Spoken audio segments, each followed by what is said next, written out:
I just laughed and said, go ahead and try, 'cause I gave up smoking.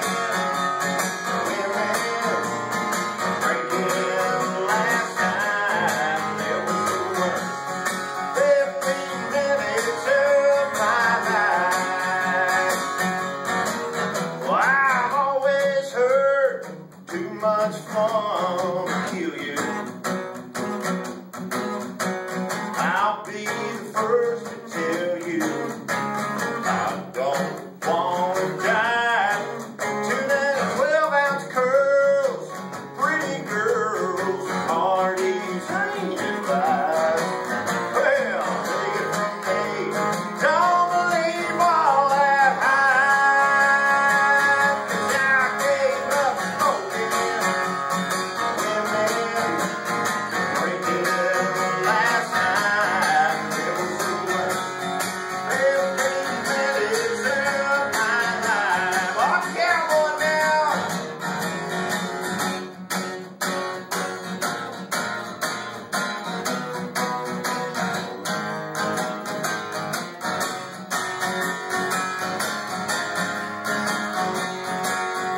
I look at it this way. You can get hit by a truck tomorrow. So you might as well raise a little hell to take. 'Cause I gave up smoking, living, drinking last night. It was the worst. Everything that it served my life. Yeah, I gave up smoking, living, drinking last night. It was the worst. Everything that it served my life. Yeah, it was the worst 15 minutes of my life.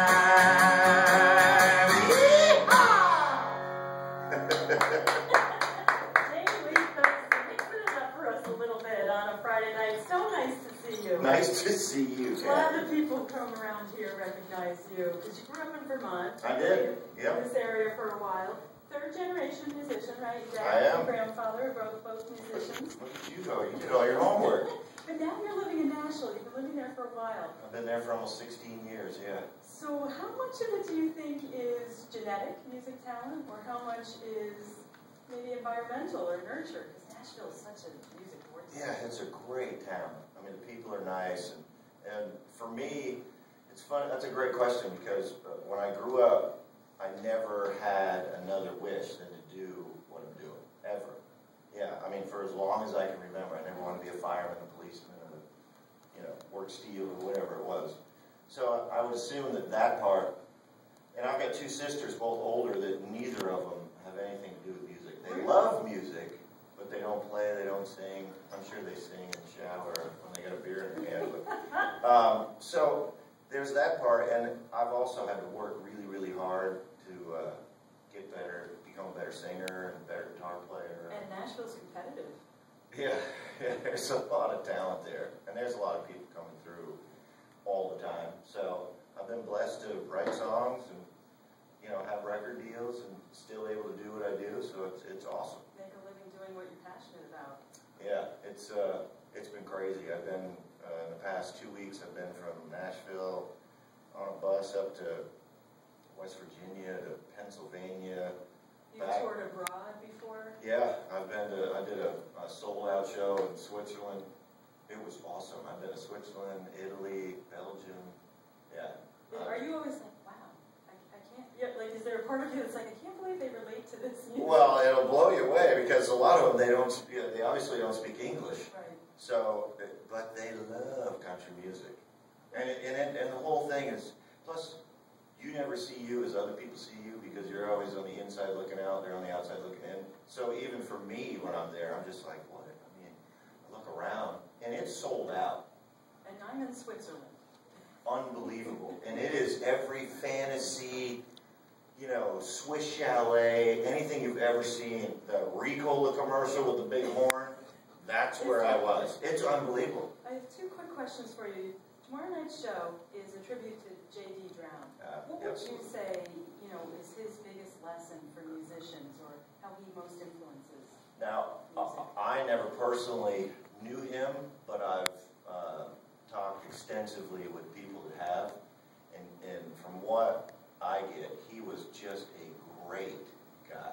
And just loved music. Loved music, great guy, wrote songs all the time. I mean, a friend of mine who's from around here, Paul Tukey, he's got this whole catalog that just stretches. And the guy, and all kinds of music. It's unbelievable. I think a lot of us think of him as a Motown performer because, his most famous song became a Motown hit. Did it? Well, that's what I thought. Heck, I didn't even know. Maybe we should edit that part No, out. that's why I'm like, did it? No, I have no Are you idea. going to make me love you? I didn't even know. Maybe we'll edit that part out. Yeah, well, you can at least edit the part of me going, man, I didn't even know, because I was clueless about that. I knew that they had, what the heck was the name of the song? I just know that they had a record deal on MCA, and at the time, they were huge around here. And 1978, they were huge. And I remember hearing about them as I was coming up. I remember hearing about the blend. So when I met this guy, Paul Tukey, was a fluke. I met him in an airport.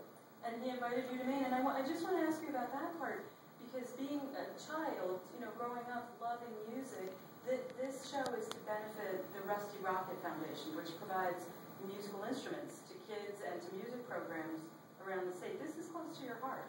Well, especially because, the government or whatever, they keep clipping out things, because our greatest resources are children, because they are who is going to run everything, obviously. So the more, the smarter they are, the more we can do for them.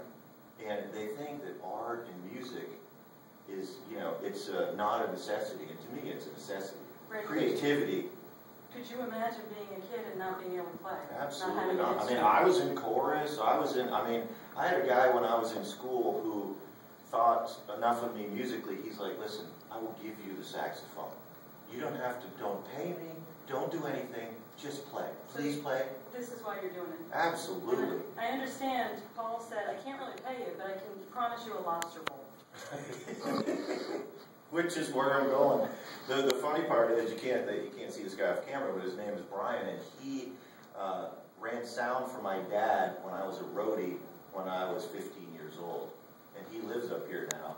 And just through one of the good parts of Facebook is he contacted me, and now we'll go hang out, which has been many, many years. Well, welcome home. Yeah, thank you. To one of your homes. Yeah, no, I used to play Old Fort Tavern, the Brunswick, Old Orchard Beach. Wow. Yeah, so I dated a girl from here for like 2 years. Wow. Yeah, so it is very home-esque. Yeah. But wait, here's my best story. WPOR in Portland, I played the Old Port Festival one year, which it was quite a few years ago.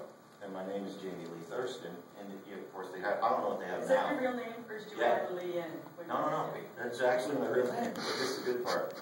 So they had the paper of the Old Port Festival of what was playing where, and there I was at 4 o'clock on the WPOR stage, Jamie Lee Curtis. Swear to God. Jamie Lee Curtis? Oh yeah. So when I got up there to play, I'm like, guys, I know you're all, all gathered around, just FYI, it's not going to get any better than this today. No, this is all you get. I wish I'd saved that paper. Oh, that's hilarious. Yeah. So then we'll go back to the live. That's hilarious. So is this me playing again? Yes. So